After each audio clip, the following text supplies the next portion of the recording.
Assalamualaikum, apakah suara saya terdengar? Waalaikumsalam sudah.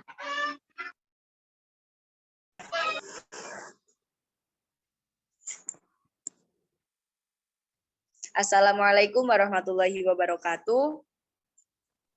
Waalaikumsalam warahmatullahi wabarakatuh. Selamat pagi semuanya dan semoga sehat selalu untuk kita semua. Yang terhormat Ibu Lita Dwi Ariyanti MPD selaku dosen pengampu mata kuliah PPKN serta teman-teman kelas D yang senantiasa saya banggakan.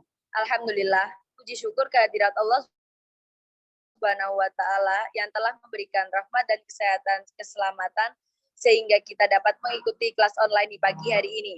Salawat serta salam senantiasa kita haturkan kepada Nabi besar Muhammad SAW. Semoga kelak kita mendapat syafaatnya di yaumil akhir. Baiklah, perkenalkan nama saya Yonanda Dwiansyah dengan NIM 4121136 selaku moderator dan pemateri 2 pada kuliah online pada pagi hari ini. Adapun topik yang akan kita diskusikan adalah hak asasi manusia. Sebelum memulai diskusi dan presentasi, berikut saya perkenalkan nama anggota kelompok saya. Yang pertama, Devina Mulyasari dengan NIM 4121135 dan Muhammad Luki Faturrahman dengan NIM 4121137. Baik, langsung saja kita ke pembahasan. Pemateri pertama yaitu Mas Muhammad Luki Faturrahman. Silahkan.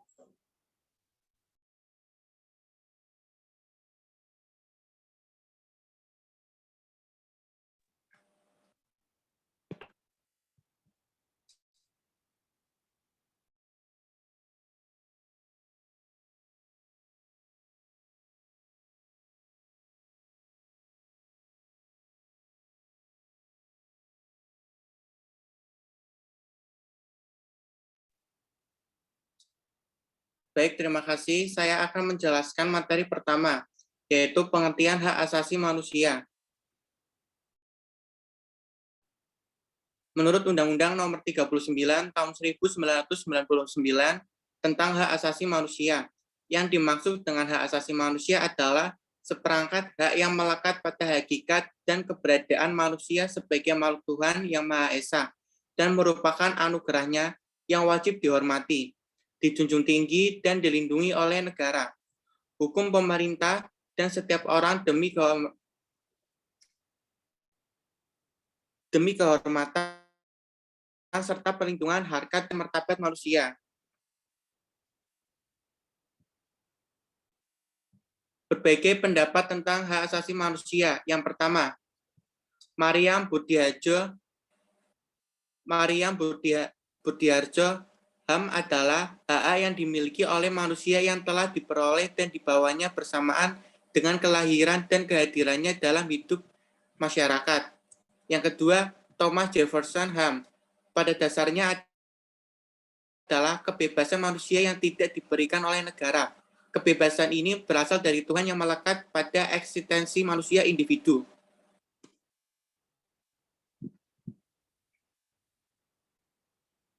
Tiga, Universal Declaration of Human Rights. Dalam pembukuan dari deklarasi ini dinyatakan bahwa hak asasi manusia adalah hak kodrati yang diperoleh oleh setiap manusia berkat pemberian Tuhan seru sekalian alam.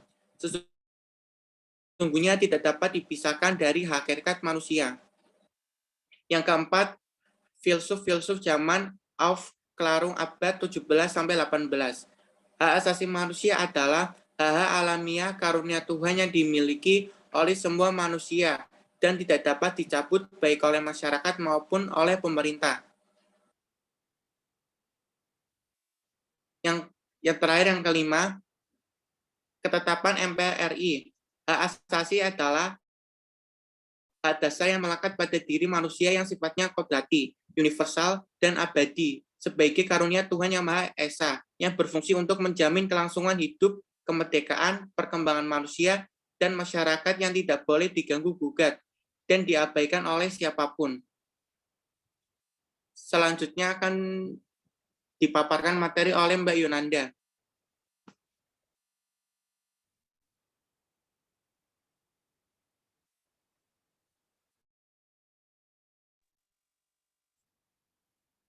Baik, terima kasih, Luki. Saya di sini akan membacakan materi yang kedua, yaitu sejarah hak asasi di Indonesia.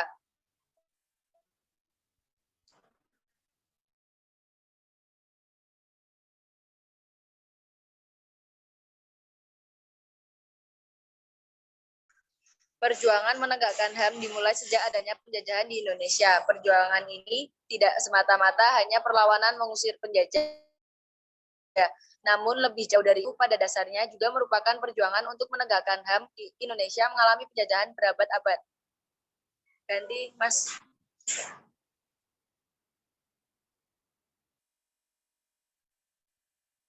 Pada masa itu, banyak sekali pelanggaran HAM, seperti penculikan, kerja paksa, pembantaian, penyiksaan, penindasan, kesewenang-wenangan, yang merupakan fenomena umum yang terjadi. Tidak ada kebebasan, keadilan, perasaan, rasa aman.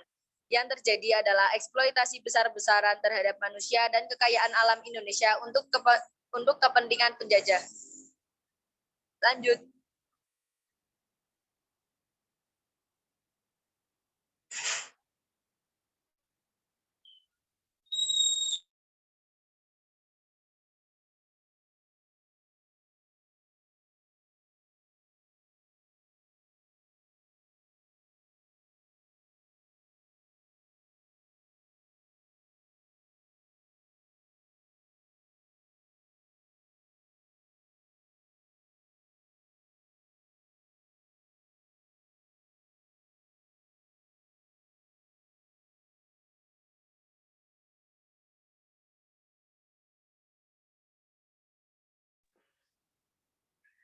Tonggak-tonggak sejarah perjuangan HAM adalah sebagai berikut. Yang pertama, Kebangkitan Nasional pada 20 Mei 1908.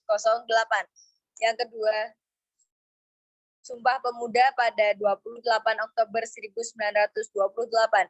Yang ketiga, Proklamasi Kemerdekaan pada 17 Agustus 1945 merupakan puncak perjuangan untuk menghapuskan penjajahan dengan penetapan Undang-Undang Dasar 1945 yang di dalamnya terkandung pengakuan HAM.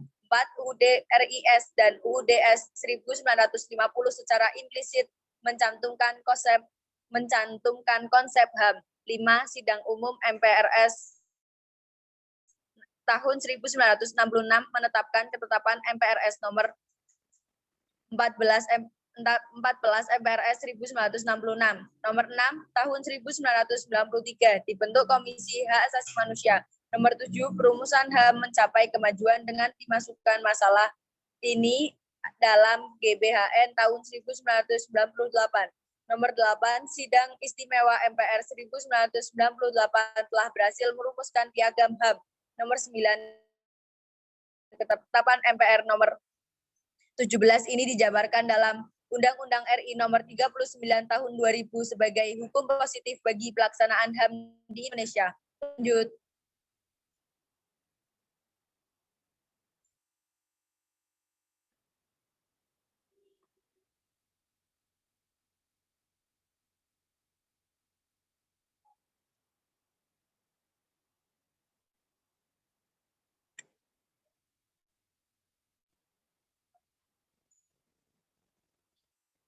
HAM secara konseptual.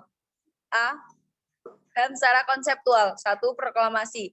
Sebagai pernyataan kemerdekaan bagi bangsa Indonesia berimplikasi kebebasan bagi rakyatnya. Kemerdekaan dan kebebasan inilah merupakan unsur dasar HAM. 2. Pembukaan UUD 1945. Pada alinea pertama dinyatakan bahwa kemerdekaan adalah hak segala bangsa. Menurut Profesor Notonegoro, setiap bangsa sebagai kesatuan golongan manusia merupakan diri pribadi mempunyai hak kodrat. Lanjut.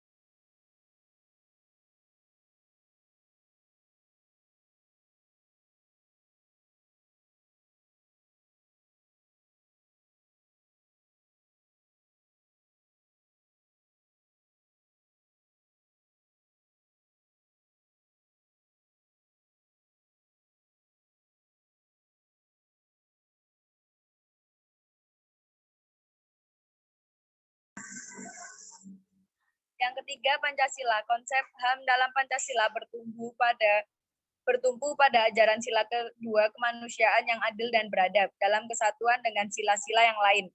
Konsep HAM Pancasila ini lebih mendasar jika dijelaskan dalam tatanan filosofis. Lanjut.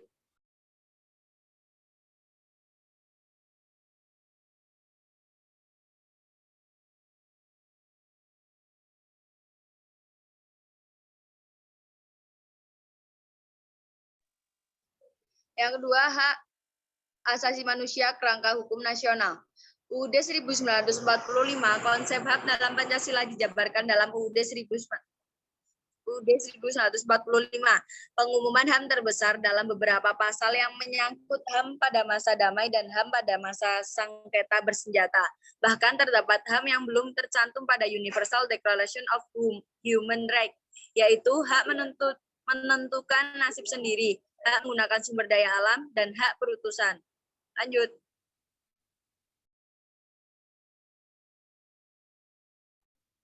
Beberapa HAM yang terdapat dalam UUD 1945.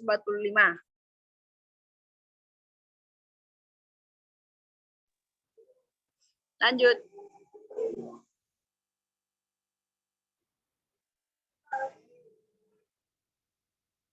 Yang ketiga, ketetapan MPR RI nomor 17 MPR 1998 tentang HAM, sikap dan pandangan bangsa Indonesia tentang HAM secara tegas termuat dalam ketetapan ini. Untuk pertama kali secara eksplisit dirumuskan dalam bentuk piagam HAM. Piagam ini terdiri dari pembukaan dan batang tubuh yang berisi 10 bab dan 44 pasal. Dalam pembukaan bahwa bangsa Indonesia pada hakikatnya mengakui, menyadari, menjamin, dan menghargai HAM. Lanjut.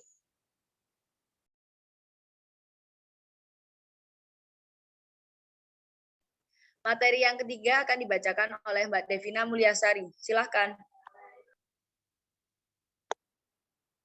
Terima kasih Mbak Moderator. Baik, sebelumnya perkenalkan nama saya Devina Mulyasari dengan NIM 4121135, alamat Desa Kandang Serang, Kecamatan Kandang Serang, Kabupaten Pekalongan, alumni SMA Negeri 1 Kandang Serang.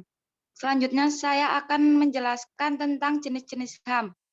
Yang pertama, hak asasi pribadi atau personal right. 1. Hak kebebasan untuk bergerak, berpergian, dan berpindah-pindah tempat. 2. Hak kebebasan mengeluarkan atau menyatakan pendapat. 3. Hak kebebasan memilih dan aktif di organisasi atau perkumpulan. 4. Hak kebebasan untuk memilih, memeluk, dan menjalankan agama dan kepercayaan yang diyakini masing-masing. Lanjut. Kedua, hak asasi politik atau political right. 1. Hak untuk memilih dan dipilih dalam suatu pemilihan. 2. Hak ikut serta dalam kegiatan pemerintahan. 3. Hak untuk hak membuat dan mendirikan parpol atau partai politik dan organisasi politik lainnya. 3. Hak untuk membuat dan 4. Hak untuk membuat dan mengajukan suatu usulan petisi. 5. Hak asasi hukum atau legal equality right. 6. Hak mendapatkan perlakuan yang sama dalam hukum dan pemerintahan. 7. Hak untuk menjadi pegawai negeri sipil atau PNS. 8. Hak mendapat layanan dan perlindungan hukum. Lanjut. Yang ketiga, hak asasi ekonomi atau property right. 1. Hak kebebasan melakukan kegiatan jual beli. 2. Hak kebebasan mengadakan perjanjian kontrak. 3. Hak kebebasan menyelenggarakan sewa menyewa, hutang piutang, dan lain-lain. 4. Hak kebebasan untuk memiliki sesuatu. 5. Hak memiliki dan mendapatkan pekerjaan yang layak. Lanjut. Yang keempat, hak asasi peradilan atau procedural right. 1. Hak persamaan atas perlakuan penggeledahan, penangkapan, penahanan, dan penyelidikan di mata hukum. 2. Hak asasi sosial budaya atau sosial kultur right. 3. Hak menentukan, memilih, dan mendapatkan pendidikan.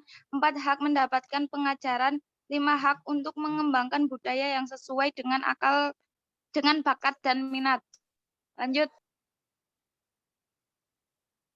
Menurut Deklarasi Universal HAM atau DUHAM, terdapat jenis hak asasi yang dimiliki setiap individu, yaitu 1. Hak personal atau hak jaminan kebutuhan pribadi. 2. Hak legal atau hak jaminan perlindungan hukum.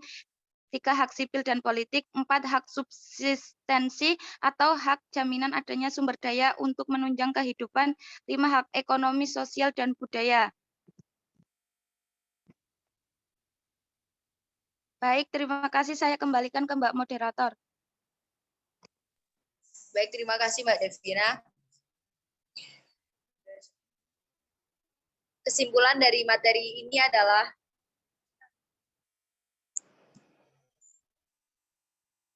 hak asasi manusia adalah masalah yang universal. Masalah ini selalu ada selama manusia ada. Perjuangan HAM di tanah air muncul ketika adanya penindasan pada masa kolonial. Pada dasarnya, pelecehan terhadap HAM munculnya perjuangan mendapatkan pemerintahan pada dasarnya juga untuk mendapatkan HAM.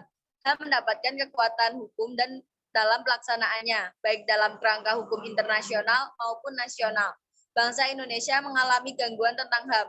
HAM ini setelah masa reformasi dengan adanya ketetapan MPRI nomor 17 MPR tahun 1998 tentang HAM dan Undang-Undang nomor 39 tahun 2000 tentang HAM serta perangkat-perangkat hukum lain sebagai aturan operasional. Lanjut. Untuk sesi tanya jawab, seperti biasa kita diskusikan di grup WA PPKN Ekosti.